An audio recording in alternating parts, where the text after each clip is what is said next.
Welcome to North Shields, one of the last stops on our virtual field trip. We're here at the mouth of the River Tyne. What I want to do in this short film is just give you a little sense of the layout of the settlement. Now, North Shields is very like Newcastle in the sense that we have an upper area, an upper part of the town at the top of the bank, which is where the main settlement grew up. And then down here we're fronting on to the river, and the River Tyne and the mouth of the Tyne are just in front of me.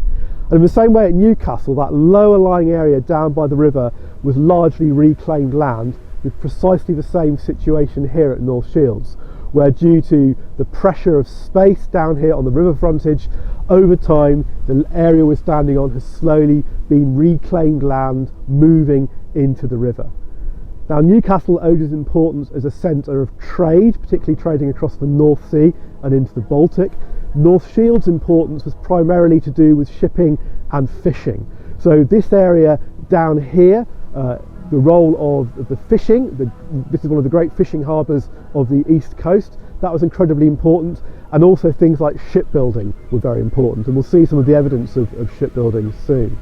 Another big difference between North Shields and Newcastle is the defensive element of North Shields. Sitting right on the mouth of the major river, North Shields was obviously an important military target, so it became pretty well defended fairly early on. Where I'm standing now, this is a site called Clifford's Fort, which was built in the 17th century to defend the mouth of the river. And later on, you'll be able to see some pictures and images of the defences up at Tynemouth, which also defended the mouth of the river.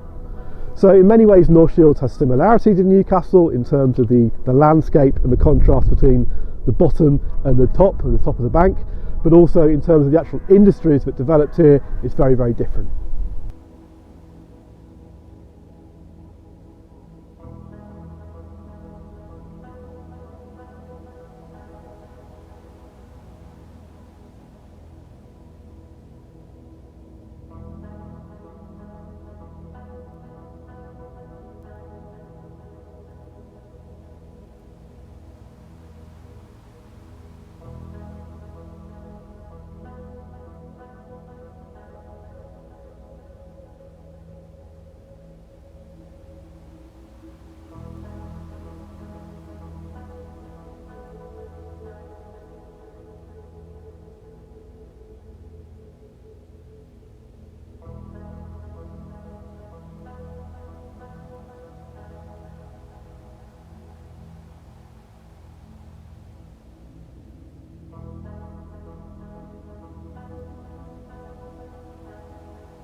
The role of fishing has always been important on the East Coast as a way of people getting their livelihoods, and also as we get into the 19th century and 20th century, increasingly large-scale fishing to feed burgeoning urban populations. It's quite important to understand the changing nature of fishing boats. If you go back into the 18th century and before, almost all fishing was dominated by boats like this. This boat here, the Boy James, is what's called a coble. It's a very distinctive kind of boat used on the east coast of England facing onto the North Sea. And the way it's designed, with a very high prow and quite a flat stern, it's designed to be able to be launched launched from beaches and then brought back onto beaches. It's a kind of fishing boat which means you don't need to have big harbour installations. It's something you can launch more or less anywhere where you've got a sandy and flat beach.